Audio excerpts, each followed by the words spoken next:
She's the smallest person on the Esperanza, but today our boat driver Jetska went up against two of the biggest ships in this part of the Southern Ocean. Well inside supposedly protected Antarctic waters, the factory ship Nisha Maru, which Greenpeace has been chasing for the 11th day, was trying to refuel. This is a pristine environment, which Japan, amongst many other nations, has promised to protect. Today, once again, that promise was broken. From the Greenpeace ship Esperanza, we radioed the Nisha Maru, warning that our inflatable would come alongside to prevent the refueling, and demanded that they leave Antarctic waters to resupply and then continue back to Japan. As well as shattering the spirit of the Antarctic Treaty, the resupply ship, the Oriental Bluebird, doesn't have a permit for what it's doing. The Japanese government deny it is part of the whaling fleet, but by refueling and then taking whale meat back to Tokyo, the Bluebird makes herself an integral part of the operation. With no license to do so, it was an illegal operation under the International Whaling Commission's own regulations.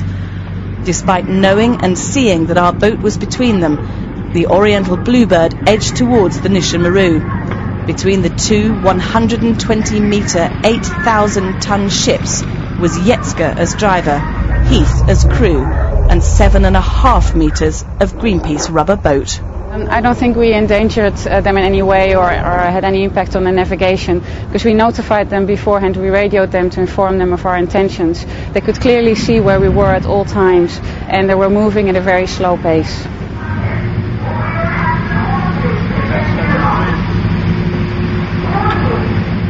It was a little bit scary, but I made sure that I would be able to get out if I needed to.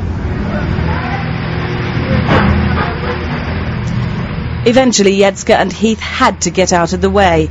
We had delayed but not stopped the refuel.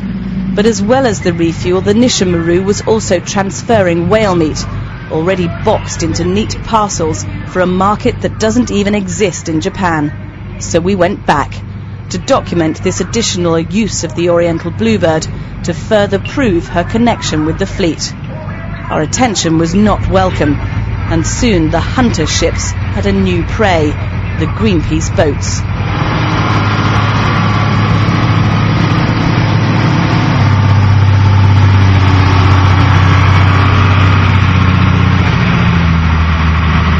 For almost an hour, the close-quarter manoeuvres swept around the boat, until out of the gloom on the horizon came the Australian government's ship, the Oceanic Viking. Now the waiting game begins. Who's going to make the next move? Regardless of who it is, rest assured that Greenpeace is right here, ready to take action.